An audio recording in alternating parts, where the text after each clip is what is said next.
Si vous nous rejoignez, merci de votre fidélité. Bienvenue, mesdames et messieurs, voici les titres de votre journal. Dans ce journal, nous allons parler de l'opérationnalisation du Conseil supérieur de défense et de sécurité. Une rencontre sur la question vient de se tenir ici même à Conakry. 3 ministères sont impliqués. Nous serons ce soir en Turquie qui accueille une mission conduite par le ministre de l'économie et des finances. Des échanges ont lieu autour de la modernisation et de l'extension de l'aéroport international Ahmed Sékou Touré. Les réformes se poursuivent également au bureau guinéen du droit d'auteur. Désormais, les créateurs seront payés soit par virement bancaire, soit à travers les plateformes digitales. L'annonce est faite au cours d'une conférence de presse. Voilà pour le sommaire. Bonsoir à tous. La Guinée vers le référendum du 21 septembre 2025. Le ministère de l'administration du territoire et de la décentralisation, en rapport avec les ministères de la Défense nationale et de la sécurité, organise une rencontre de haut niveau. C'est pour l'opérationnalisation du Conseil supérieur de défense et de sécurité. La rencontre a réuni les membres du CNRD, les administrateurs territoriaux, ainsi que les membres des délégations spéciales de Conakry et des régions de Kindia et Boké. Amadou Touré, Abdul Razak Souma. Suite à la mise en place du Conseil national de défense et la signature d'un arrêté conjoint entre les ministères de la Défense nationale, de l'administration du territoire et de la décentralisation et celui de sécurité et de la protection civile portant organisation et fonctionnement des commissions régionales, préfectorales et sous-préfectorales de défense et de sécurité que se tient cette rencontre de formation sur le contenu du document de défense et de sécurité nationale. On va vous faire savoir tout à l'heure au niveau régional à quel niveau vous prenez vos instructions et au niveau national à quel niveau ils prennent les instructions également. Mais l'élément le plus important de la chaîne de gestion, c'est vraiment votre niveau. Si le message il est bien perçu ici, si toutes les bonnes questions sont posées à cette occasion et que le fonctionnement est bien assimilé ici, il n'y a aucun doute désormais que l'équilibre soit trouvé sur le terrain. C'est un dispositif qui va nous permettre que désormais, s'il y a un problème dans une sous-préfecture, que ce ne soit pas un ministre qui va appeler pour gérer ce problème. C'est un dispositif, je dirais, ça va être la colonne vertébrale de la gestion de l'État. L'initiative a connu la participation des administrateurs territoriaux et membres des délégations spéciales de la zone de Conakry et ceux des régions de Kindia et de Boké. Au cours de la première session du Conseil supérieur de défense et de sécurité, le chef de l'État a fixé 3 priorités majeures. Responsabiliser l'ensemble des acteurs concernés afin que chacun assume pleinement ses attributions et ses devoirs. Garantir l'opérationnalité effective des dispositifs de sécurité, condition essentielle pour instaurer un climat de confiance au sein des populations. Assurer la sécurisation du référendum constitutionnel du 21 septembre 2025 afin de permettre à chaque citoyen d'exercer librement son droit de vote dans la sérénité, le calme et la dignité. Cette instance décisionnelle présidée par le chef de l'État est une structure de souveraineté nationale et de protection des citoyens.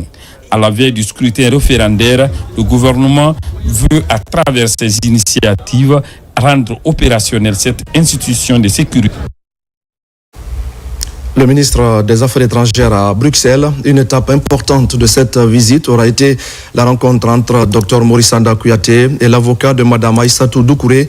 Une séance de travail autour de l'évolution du dossier de l'ancienne ambassadrice actuellement détenue en Belgique. Makemedozo. Le 25 juin 2025, son Excellence Dr Maurice Sanda Kouyaté adressait une note verbale au gouvernement belge demandant des explications suite à l'arrestation de Mme Aïssatou Doucouré. Bien que sa fonction d'ambassadrice, elle bénéficie encore, selon la Convention de Vienne, de son titre de diplomate.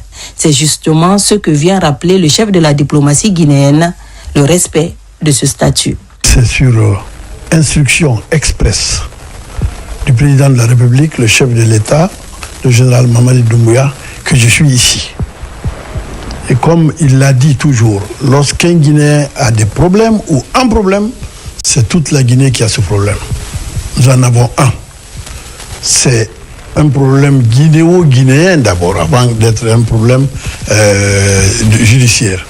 C'est la fille qui était en éducation chez Madame Doucouré, notre ancienne ambassadrice, qui est allée porter plainte contre elle, se disant qu'elle est maltraitée. Laissons la justice faire son travail. Mais à côté de la justice, il faut faire bouger la diplomatie. Madame Doucouré est une diplomate guinéenne. Elle doit bénéficier de son immunité totale. Alors une mauvaise interprétation sur l'immunité qu'elle a peut causer beaucoup de tort.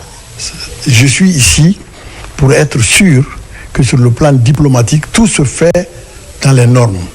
Pour l'avocat, cette interpellation viole plusieurs règles basiques, des dysfonctionnements qu'il a relevés et qui devraient donner de la force au dossier. Les choses se déroulent conformément au droit judiciaire de notre pays et au code pénal de notre pays, à savoir qu'il y a une chambre du Conseil qui va se tenir ce jeudi, qui va décider du maintien ou non de Mme Doucouré en détention. Ces décisions de la chambre du Conseil durent 1 mois et on recomparaît. Donc on examine si les conditions sont réunies pour permettre une libération. Et je suis confiant quant à la libération de Mme Doucouré, sauf s'il y avait des éléments qui peuvent nous échapper ou des dysfonctionnements. Donc, mais je suis confiant sur base des éléments qui sont connus à l'heure actuelle. Fidèle à sa politique de protection de tous ses compatriotes établis à l'étranger, le président général Mamadi Doumbouya attend de ce dossier un dénouement heureux. La justice belge est très attendue là-dessus. Dr Maurice Sanda Kouyaté s'est ensuite rendu auprès de Mme Doucouré Aïssatou pour lui réitérer le soutien du chef de l'État dans cette épreuve. Le ministre de l'économie et des finances, accompagné d'une forte délégation, est lui en séjour de travail en Turquie avec le PDG du groupe Al Bayrak et son équipe. Il est question de discuter du financement de la phase 2 du projet de modernisation et d'extension de l'aéroport international Ahmed Sékou Touré. Depuis Istanbul, on fait le point avec Mamadi Gassama, notre envoyé spécial. Chaude poignée de main entre le ministre de l'économie et le PDG du groupe Al Bayrak. Elle témoigne l'excellence d'une relation de coopération orientée vers un partenariat public-privé réussi.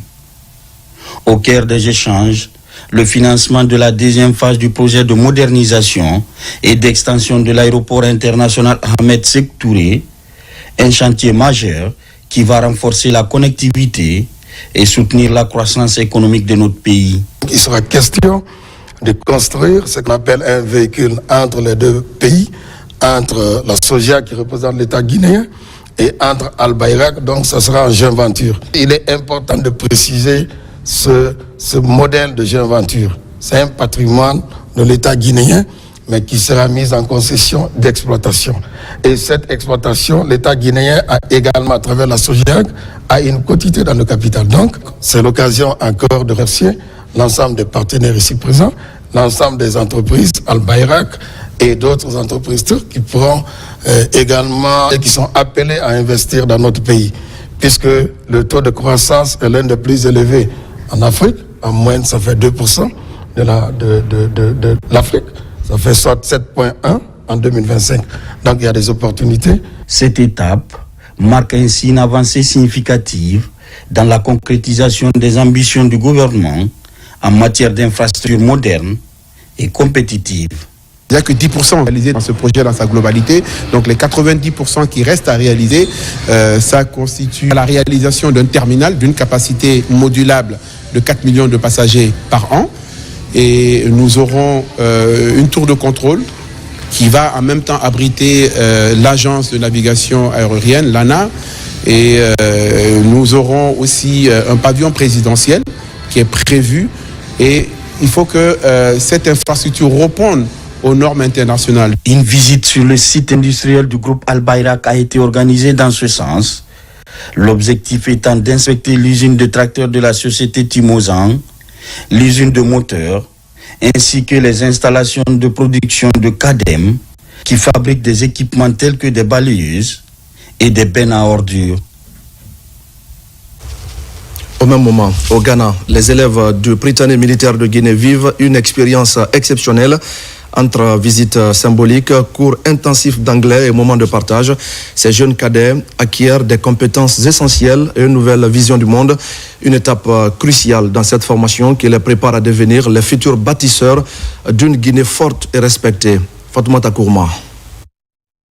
En République sœur du Ghana, les pensionnaires du Prytanée militaire de Guinée poursuivent leur séjour dans le cadre d'une colonie internationale organisée à travers l'initiative Simandou Academy, une vision portée par le chef de l'État, son Excellence le général Mamadi Doumbouya.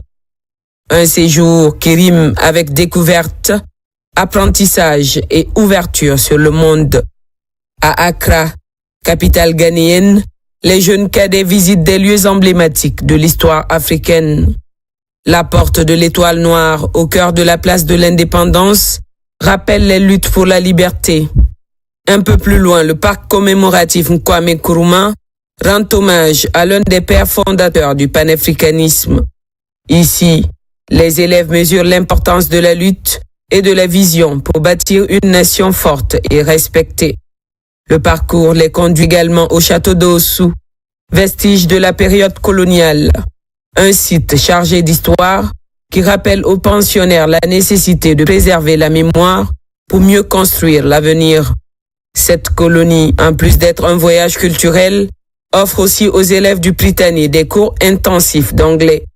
Une immersion linguistique qui renforce leurs compétences académiques et les prépare à évoluer dans un environnement international. Ainsi, l'expérience est à la fois éducative, formatrice et humaine. Les pensionnaires se disent fiers et honorés, tout en exprimant leur profonde gratitude au chef de l'État, son Excellence le général Mamadi Doumbouya, pour avoir rendu possible cette aventure unique.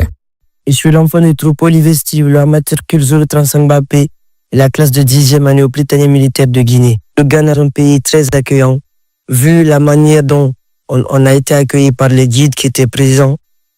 Après, nous avons pris la route pour l'hôtel. Pendant ce temps, le guide nous montrait les lieux importants, par exemple comme l'école de la police, la maison des policiers, direction de la gendarmerie. Après, nous avons aussi visité des monuments comme le musée de Kwame Nkrumah, la maison des esclaves et aussi la place d'indépendance du Ghana. On a beaucoup appris ici, on a connu un peu l'histoire du Ghana. Je remercie son Excellence, Monsieur le Président de la République de Guinée, pour ce cadeau qu'il nous a offert, car cela nous a permis de connaître un peu plus sur le Ghana et d'élargir nos horizons. Je suis l'enfant de troupe, Bafout Metadjaray, matricule 001 bar P, élève au Prytanée militaire de Guinée. Depuis notre arrivée à Accra, nous avons visité le monument de l'indépendance, le musée Kwame Nkrumah et la maison des esclaves. Je pense que c'est très important pour eux d'avoir gardé tous ces monuments. Le Ghana est un pays qui a une grande histoire. À travers cette initiative, Simandou Academy apparaît plus que jamais comme un instrument stratégique de la vision présidentielle. Bâtir une jeunesse instruite, disciplinée et ouverte sur le monde. Une jeunesse capable de porter haut les couleurs de la Guinée et de relever les défis de demain.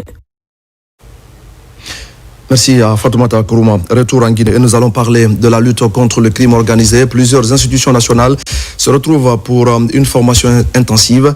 La rencontre vise à renforcer les compétences des acteurs impliqués dans la gestion des procédures liées à la criminalité. Une initiative des services spéciaux à la présidence chargée de la lutte contre les crimes organisés. Abakar Ami Kamara et Tcherno Younousabar. Ils sont venus de l'ORDEF, de la DCIJ, de la douane, du parquet spécial de la CRIEF, des communautés guinéennes de renseignement ainsi que du personnel des services spéciaux. Ils améliorent leurs compétences dans la gestion des procédures. Ainsi, plusieurs thématiques ont été développées. comme blanchiment des capitaux, la recherche fiscale et bancaire, ainsi que d'autres sujets liés à la lutte contre la criminalité. C'est un fléau qui ne connaît pas de frontières. Son combat exige de notre part une vigilance constante, une coopération renforcée. Avec vos nouvelles connaissances techniques et théoriques et pratiques acquises, vous regagnerez vos services respectifs avec désormais une connaissance renforcée de votre rôle dans la prévention et la détection du blanchiment d'argent. L'objectif de cette formation est de renforcer la lutte contre le crime organisé sous toutes ses formes. Désormais, ces acteurs sont mis outils en vue de l'application adéquate des procédures.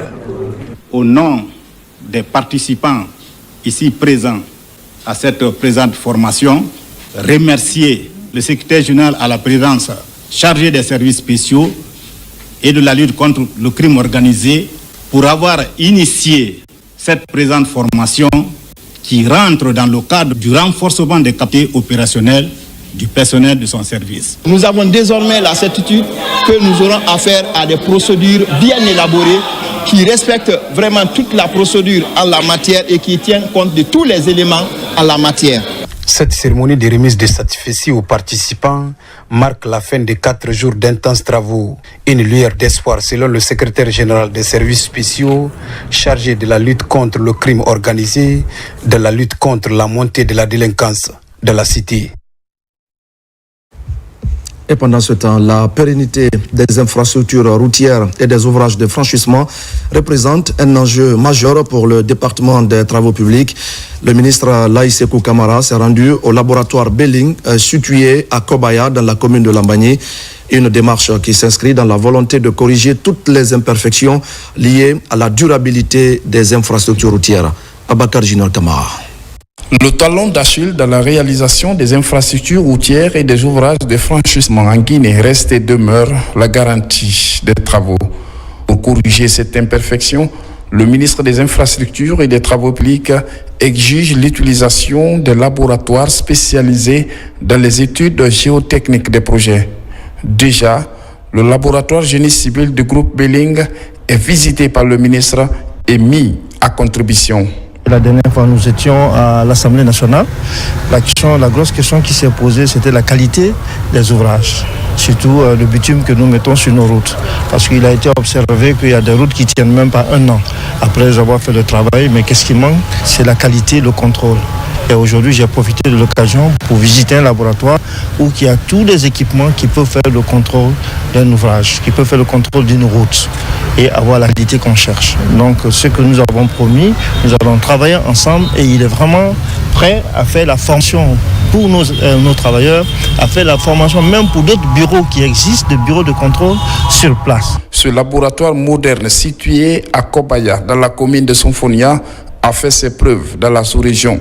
Son promoteur met ses équipements à la disposition des entreprises guinéennes qui évoluent dans le bâtiment et travaux publics. Si ce laboratoire est là aujourd'hui, et ça a été en grande partie le support des autorités guinéennes, parce que ces équipements n'ont pas été fabriqués ici. Ce labo, ça appartient aux Guinéens. J'invite tous les Guinéens, qu'ils soient ingénieurs, qu'ils soient étudiants, qu'ils soient les ingénieurs débutants ou bien ceux qui évoluent dans le domaine des infrastructures, de venir. La formation, elle est gratuite. L'étude du sol, la composition des matériaux adaptés aux intempéries de la nature, l'étude et dimensionnement des ouvrages hydrauliques, le laboratoire Belling utilise les nouvelles technologies pour assurer la durabilité des infrastructures routières en Guinée. Et nous allons parler maintenant de l'Assemblée générale régionale de la Chambre de commerce, d'industrie et d'artisanat de Conakry. Les défis liés à l'essor économique du pays sont au cœur des échanges. Les élus consulaires entendent ainsi soutenir la croissance économique et moderniser les systèmes de gestion et de communication des structures commerciales. Falilou Diallo et Lansana Marisila. C'est le conclave de tous les défis au sein de la Chambre de commerce, d'industrie et d'artisanat de Conakry. Troisième du genre, cette rencontre se veut un cadre idéal de dialogue d'analyse des activités commerciales. Cette troisième assemblée est une occasion idéale de reconnaître les efforts, le courage et le développement inlassable des bureaux communaux, nous sollicitons qu'à l'avenir, que nos budgets de fonctionnement soient rehaussés et nos projets soient pris en compte. Le plan d'action 2026, les dépenses de fonctionnement et autres actions seront réalisées.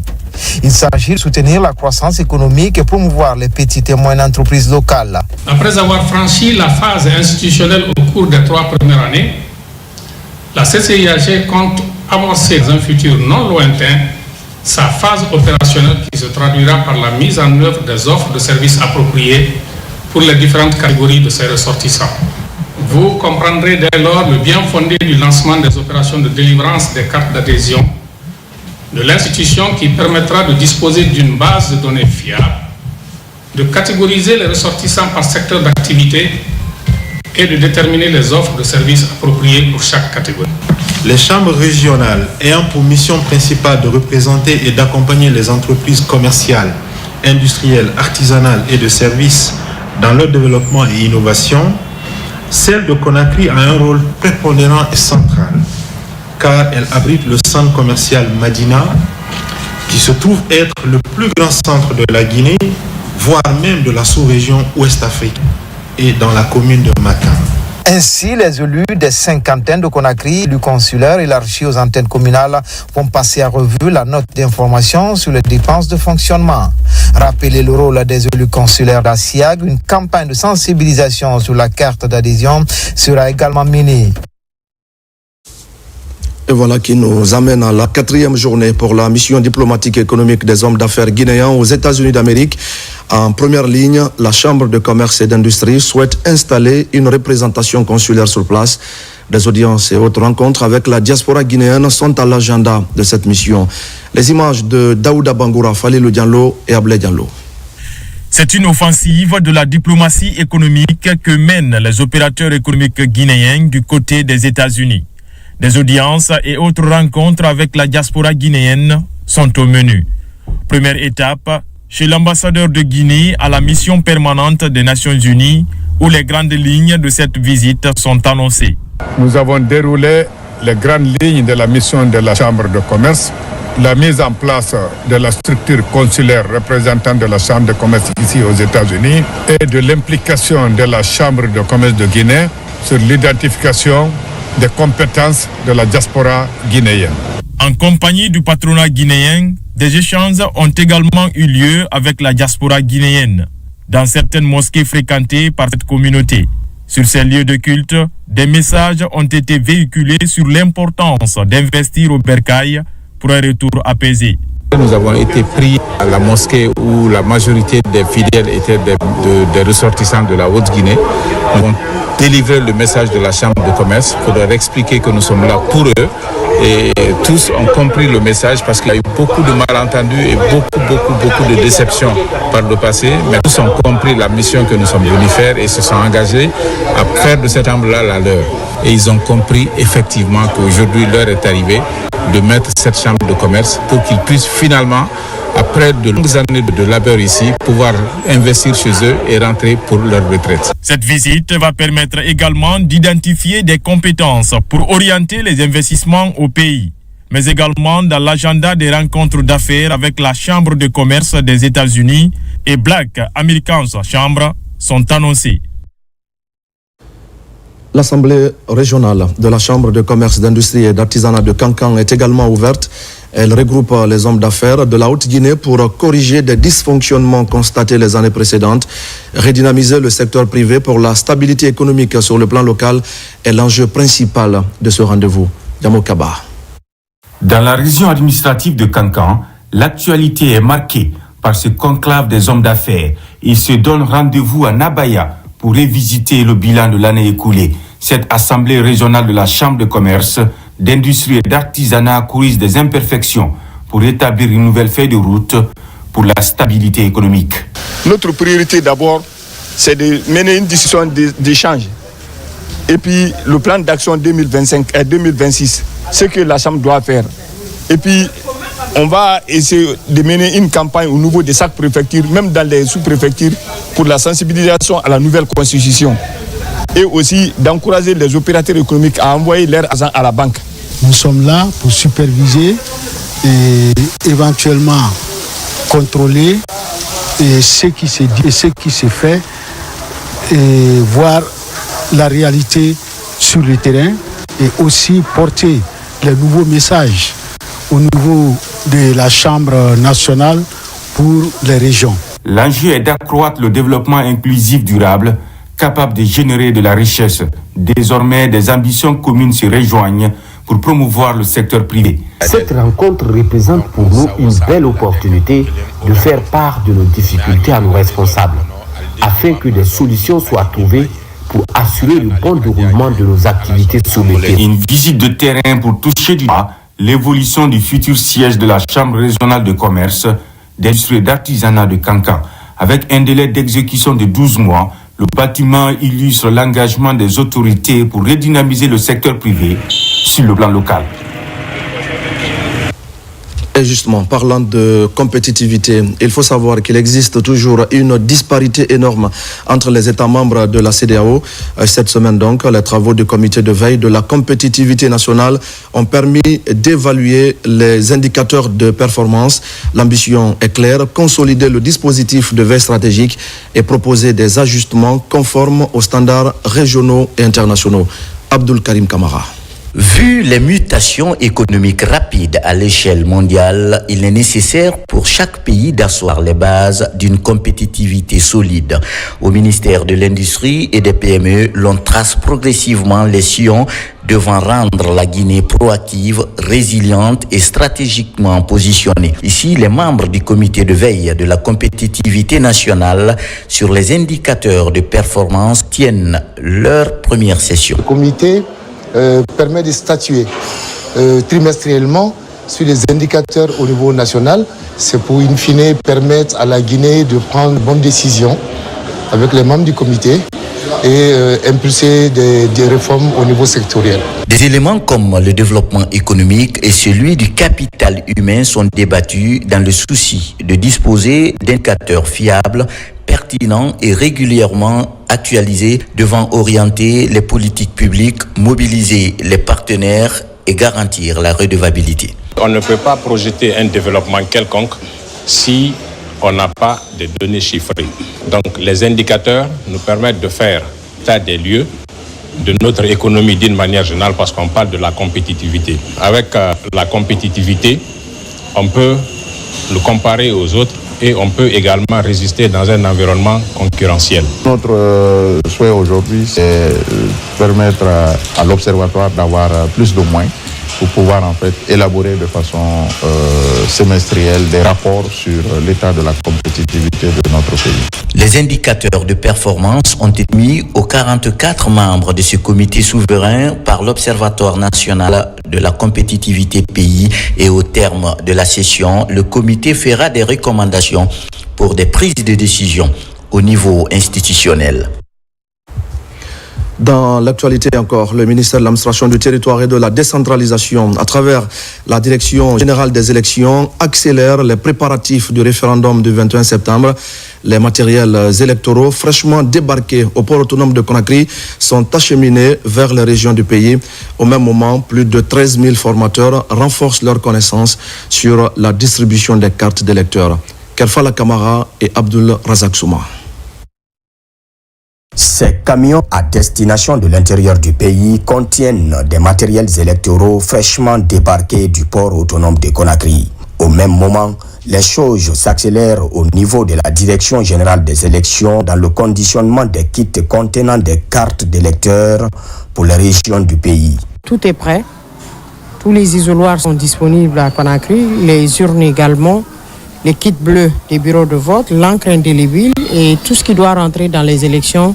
Nous sommes déjà à fin prêt logistiquement et c'est la période d'acheminement dans les préfectures et des préfectures vers les sous-préfectures.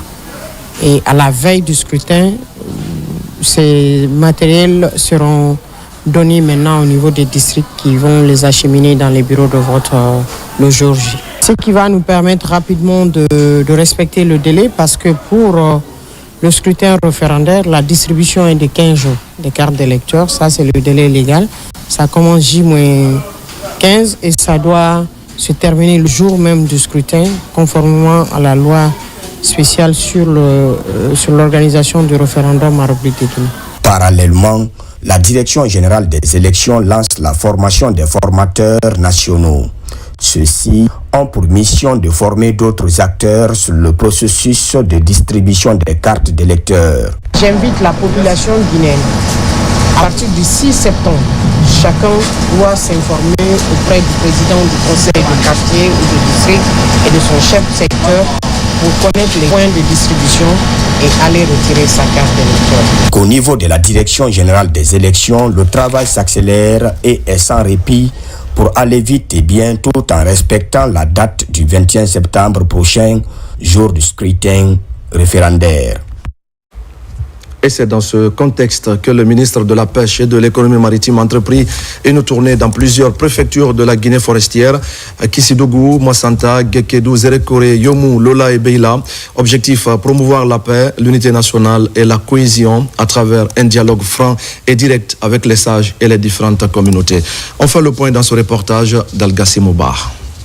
C'est à Kissidougou, première escale de cette mission, que le ministre Fassou Teya a été heureusement reçu par les autorités locales, les sages et les notables. Il a salué les initiatives communautaires en faveur de la paix tout en appelant à une vigilance constante pour prévenir toute résurgence de tensions intercommunautaires. À Gekedou, Massenta et Youmou, l'engagement pour la paix a été mis en avant. Le ministre a encouragé l'implication de tout un chacun dans le renforcement du tissu social. À Lola, connu pour sa diversité culturelle, l'accent a été mis sur le vivre ensemble. Fassou Teya qui a insisté sur la nécessité de transmettre les valeurs de tolérance et de respect aux générations futures. Nous passons dans une région où on a renforcé la cohésion et donc nous sommes rassurés. Nous avons le Simandou ici en forêt et à Bela. Donc s'il y a la paix, le développement va s'amorcer progressivement et un jour on verra que cette région a changé et a rejoint les nations qui sont plus émergentes. À Beila, dernière étape de cette tournée de la région forestière, le message de paix a pris tout son sens. Après plusieurs années de mésentente, les deux grands patriarches de la localité, jadis Afroa, ont accepté de se réconcilier publiquement grâce à la médiation du ministre Fassou. De Kissidougou à Beila, en passant par Massenta, Gekedou, Yomou, Nzerekore et Lola, les communautés ont exprimé leur volonté commune de préserver la paix et l'unité. Merci Al-Gassim Ouba. Maîtriser le terrain pour mieux enseigner, c'est l'ambition d'une formation initiée à l'école normale des professeurs d'enseignement technique et professionnel. Une formation pour renforcer les compétences des formateurs en topographie et pour adapter les connaissances aux exigences actuelles du marché. Reportage au cœur d'un apprentissage stratégique avec Moussa Komara. À l'heure où les défis du développement exigent des compétences techniques pointues, la topographie se révèle comme un maillon essentiel dans les projets d'infrastructure. Pour répondre à ces besoins stratégiques, l'École nationale des professeurs d'enseignement technique et professionnel en fait son cheval de bataille. Objectif, doter les encadreurs de différents établissements du pays de compétences actualisées à la hauteur des exigences technologiques actuelles. On ne peut pas qualifier les apprenants si les formateurs ne sont pas qualifiés. Donc notre démarche consiste à qualifier les formateurs pour qu'à leur tour, ils puissent transmettre des compétences aux apprenants, les qualifier, in fine, pour qu'ils puissent s'insérer sur le marché du travail. Programme, manipulation d'outils de mesure de dernière génération, mise à jour des techniques de levée topographique et bien d'autres innovations. Cette approche pratique et interactive vise à harmoniser les méthodes d'enseignement et à introduire de nouveaux outils numériques dans l'apprentissage de la topographie. La formation est censée être sur les instruments avancés, qui sont la station totale, le GPS différentiel et le drone. Sur ces instruments avancés, nous devons parler de la composition, du mode d'utilisation, le mode de fonctionnement et le rôle que joue chacun de ces appareils. Ensuite, le transfert des données. Cette formation vient nous aider améliorer nos compétences pour pouvoir bien maîtriser, exécuter correctement nos différentes tâches dans les différentes salles devant les apprenants. Cette initiative qui trace les sillons du renforcement des capacités dans ce domaine clé du développement constitue un pas de plus vers une formation technique plus performante répondant aux défis du marché de l'emploi et les grands chantiers de développement en Guinée. Nous allons prendre maintenant la direction de Sanoya, où les membres de la délégation spéciale étaient en conclave la semaine dernière. Plusieurs questions portant sur l'avenir de la nouvelle commune ont été débattues. Parmi ces questions, l'assainissement, à la clé, une convention de partenariat avec les ONG de la place. Maïmouna Bella Diallo pour des explications. À la suite du dernier conseil communal, la délégation spéciale de Sanoya accélère sa politique d'assainissement. Un partenariat vient d'être signé avec plusieurs PME spécialisées dans la collecte des ordures. Aujourd'hui, marque la cérémonie de signature de ces conventions de délégation de précollecte entre la commune de Sanoya et ces PME qui sont regroupées dans les GIE.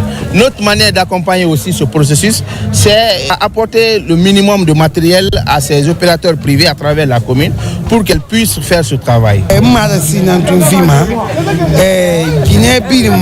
Le conseil que je donne aux femmes, c'est de s'abonner au PME pour lutter contre l'insalubrité. Cet accord constitue un pas décisif pour améliorer le cadre de vie des habitants de la commune. Il permettra à la délégation spéciale de concrétiser ses projets de développement local. Procéder à la signature du contrat de performance avec ces différentes PME d'assainissement qui désormais sont affectées dans les différents quartiers et secteurs de Sanoya pour assurer la précollecte des déchets dans les différents ménages et ateliers de travail. Décision est également prise pour mettre fin au stationnement anarchique tout au long de l'échangeur de 36. Les occupants des emprises également. Des opérations de déguerpissement ont été effectuées et ces opérations resteront pérennes pour dégager les encombrants physiques. L'assainissement reste au cœur des priorités, conformément aux résolutions adoptées pour offrir à Sanoya une image plus propre et plus attractive. Et puis la joie est immense à Kansikéré, dans la sous-préfecture de Malapouya, préfecture de Boké. Les habitants de la localité sont gratifiés d'un poste de santé flambant neuf. L'infrastructure comporte également un dispositif d'incinération des déchets biomédicaux. La cérémonie de remise de ce poste de santé, œuvre du consortium SMB Winning, vient de mobiliser citoyens et autorités locales. Mamadi Ternaka Misoko. Depuis quelques années, l'accès aux soins de santé constituait la principale préoccupation des habitants de Kansikéré dans la sous-préfecture de Malapouya en raison de l'éloignement du chef-lieu. Cette difficulté appartient désormais au passé. Un poste de santé flambant neuf vient d'être offert à la communauté par le consortium SMB Winning. Cette infrastructure sanitaire que vous voyez, c'est dans le cadre de sa responsabilité sociétale que le consortium SMB Winning a pris l'initiative de construire cette infrastructure et en même temps l'équiper. Et donc c'est pour permettre bien entendu à la population d'avoir accès aux soins de qualité, de proximité. Votre présence distinguée ici aujourd'hui traduit l'intérêt et l'importance que vous accordez à ce projet sanitaire historique. Cet hôpital sera non seulement bien géré, mais aussi intégré dans les dispositifs sanitaires de notre préfecture. Nous savons pouvoir compter sur votre expertise pour assurer la qualité des soins et la durabilité de ce centre de santé. La remise de cette infrastructure moderne entièrement équipée s'accompagne d'un important don de médicaments génériques pour améliorer la prise en charge des patients. Le poste dispose également de blocs sanitaires et d'un dispositif sécurisé d'incinération des déchets biomédicaux. Cette communauté avait très longtemps demandé pour avoir aujourd'hui cette infrastructure sanitaire. La construction de ce poste de santé va essayer vraiment de soulager toute la population qui vit sur ce village. À Kansikéré, les habitants n'auront plus à parcourir de longues distances pour bénéficier de soins primaires. Cet investissement de proximité illustre l'excellence des relations entre le consortium SMB Winning et les communautés riveraines du corridor minier. Dans le reste de l'actualité, la communauté guinéenne résidant dans plusieurs États américains vient à son tour de bénéficier de la vulgarisation du projet de nouvelle constitution. Cette campagne concerne notamment les grandes nouveautés contenues dans ce projet. Mohamed De Camara commente les images de Daouda Bangoura. La diaspora guinéenne dans les États de New York, de New Jersey et de Connecticut s'imprègne du projet de la nouvelle constitution en vulgarisation. Au premier plan, les cadres de la mission permanente de la Guinée auprès des Nations Unies à New York. La démarche vise à expliquer aux Guinéens de ces trois États les avantages, mais également les nouveautés consignées dans le projet de la nouvelle constitution. Le projet de constitution qui fait l'objet de nos échanges aujourd'hui est le texte fondateur qui, après son adoption, devra régir la vie politique, économique et sociale de notre pays. Pour la première fois de l'histoire de notre pays, la diaspora guinéenne est pleinement associée à la réflexion et à la validation d'un projet de constitution. Même étant loin du pays, ces Guinéens sont édifiés sur la future loi fondamentale, un document qui va désormais guider les actions posées par les autorités du pays en faveur des citoyens. La GICA, de son côté, s'impliquera et investira tous les moyens légaux pour vulgariser ce projet de nouvelle constitution avant le référendum du 21 septembre 2025. La volonté de la mission permanente à travers cette vulgarisation est de démontrer une fois encore sa détermination à associer la diaspora guinéenne aux décisions importantes de la Guinée. Le volet santé et hygiène publique constitue également l'une des innovations du projet de nouvelle constitution. Convaincus de cette réalité, les autorités de l'hôpital régional de Farana ont organisé une campagne de vulgarisation. Elles souhaitent, ces autorités, mettre en lumière les bénéfices que cette réforme pourrait apporter à l'amélioration du système sanitaire de notre pays. Ibrahima Oulem Fofana est notre correspondant sur place. Les échanges ont porté essentiellement sur les articles 7, 8 et 22 du projet de nouvelle constitution entre les cadres de l'hôpital régional de Farana lors de cette rencontre. Objectif, sensibiliser et informer les citoyens sur les réformes prenant en compte la dignité humaine et le droit à la santé. On a partagé des articles par service, mais nous avons demandé à tout le monde de lire l'article 22. C'est là où on parle beaucoup plus de la santé. Et nous sommes des agents de santé. C'est nous qui avons été à l'école. Nous avons le devoir de lire, de comprendre les articles et de faire le feedback à nos frères. L'objectif du directeur général est de faire comprendre le contenu de ces 199 articles à ses collaborateurs. Si des points comme l'intimité des patients dans l'article 16 ou encore le droit au bien-être des personnes en situation de handicap dans l'article 27 sont évoqués. Notre directeur général a pensé que chacun à son niveau peut vraiment apporter son grain de sel pour ce qui est de la compréhension de ce document qui nous donne maintenant l'occasion de se comporter de façon digne.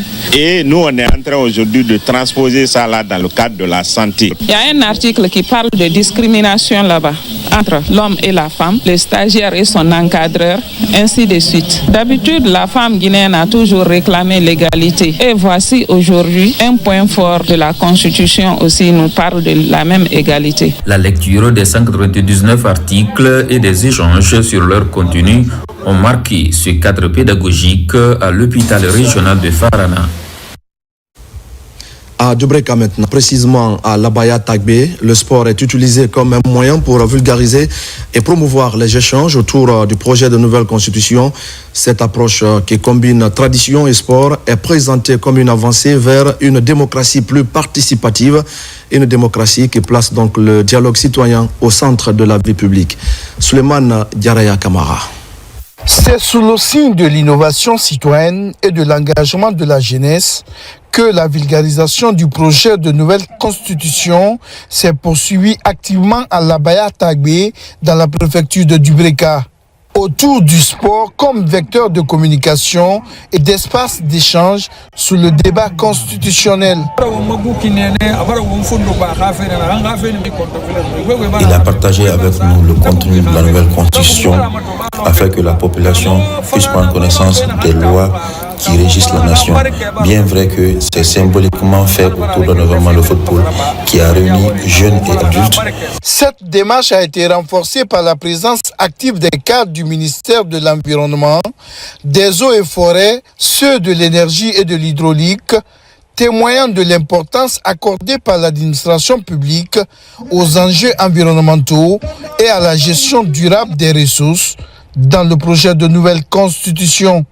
Le premier message, c'est un message de vulgarisation, de conscientisation des aspects hyper importants de la population guinéenne, surtout des couches les plus vulnérables que sont les couches de la jeunesse, les couches des femmes et les couches des personnes âgées, pour lesquelles leurs aspirations étaient fortement prises en compte dans cette nouvelle constitution. Une initiative de l'Union nationale des grands marabouts de Guinée et de Karamon Ali Farana pour permettre à chaque citoyen de comprendre le contenu de ce projet de loi afin de permettre à chacun de librement faire son choix le 21 septembre prochain. Un mot de culture avec ces nouvelles mesures pour le paiement des droits d'auteur. Cette innovation du BGDA vise la transparence avec zéro cash. En termes clairs, les créateurs d'œuvres déclarées au Bureau guinéen de droits d'auteur seront désormais payés soit par virement bancaire, soit à travers des plateformes digitales. Une annonce faite au cours d'une conférence de presse suivie par Ousmane Ba et Mamadou Djoumaba. Désormais, pour accéder à leurs droits d'auteur, les artistes doivent présenter au BGDA leurs œuvres et déterminer le modèle de paiement souhaité. Ces ayants droit ont le choix entre les plateformes digitales, à savoir Orange Money, Mobile Money, Kulu, Sutura et le virement bancaire. Une mesure qui vise le paiement sécurisé avec zéro cash en vue de la transparence. Il y a le droit téléphonique que les sociétés de téléphonie payent pour les tonalités d'attente. Il y a les droits de communication au public que les sociétés de diffusion d'images, canal et autres payent. Il y a les droits de radio-TV, donc que l'État paye de façon publique. Il y a aussi les droits radio-TV privés que les organismes de radiodiffusion, donc les journalistes devraient payer. Il y a les droits de reproduction mécanique qui, par voie de duplication des CD, des clés USB, des cartes mémoire. Il y a également les droits en provenance de l'étranger. Il y a les droits streaming, donc les droits en ligne, donc numériques. Nous avons le devoir de vulgariser ça au niveau des associations, des troupes, pour faire comprendre aux gens aujourd'hui qu'au BGDA, c'est le mérite qui est récompensé. L'ensemble de ces droits constitue l'assiette fiscale du recouvrement du Bureau guinéen des droits d'auteur. Des droits destinés aux artistes après la déduction des charges fiscales. Le crédit que nous devons avoir aux yeux de nos créateurs, ce crédit doit être restauré. Il ne peut être restauré que si ce que nous disons s'allie à la véracité des faits. Et appeler les uns et les autres à se rapprocher du BGDA, à s'imprégner de tout ce que le BGDA est, parce que c'est un instrument aujourd'hui que tous les auteurs, créateurs culturels et artistiques doivent s'approprier pour savoir exactement ce qui leur est dû. Le BGDA déterminé à améliorer les conditions de vie des créateurs d'œuvres. Et puis une mission du Fonds de développement des arts et de la culture, le FODAC, séjourne actuellement en France. L'objectif est de trouver des partenariats dans le cadre de la promotion de la création artistique et culturelle. Il est question aussi de voir comment valoriser les créateurs, les compositeurs et les éditeurs guinéens sur le plan international. On fait le point avec Mohamed Souma et Amadou Touré. Trouver des partenariats solides pour booster le secteur artistique et culturel en Guinée est l'objectif de cette mission du Fonds de développement des arts et de la culture FODAC à Paris. Ici, dans la capitale française, le directeur général de cette institution, accompagné de certains cadres et du président du conseil d'administration, ont eu plusieurs échanges jugés fructueux par mission. Nous avons été ravis de les rencontrer et de voir qu'il y avait un réel investissement dans ce secteur en Guinée et qu'il y avait une vraie volonté politique, en tout cas, de s'investir dans ce secteur.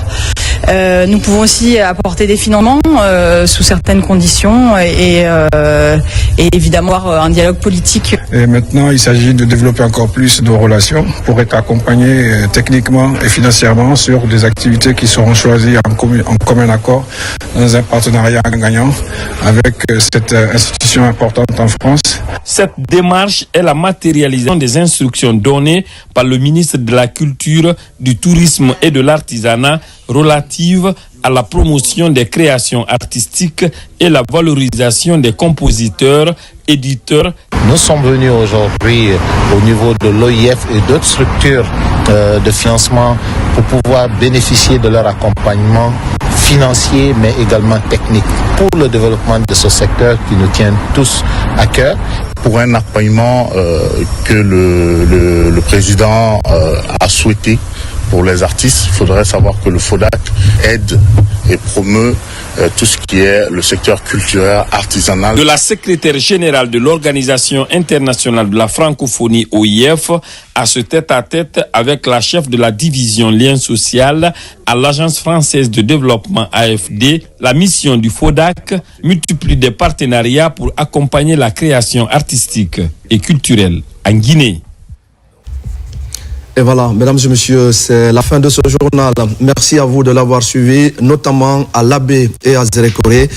Je vois très vite pour d'autres actualités de la Guinée, notre paradis, terre de richesse et d'innovation. Bonsoir à tous.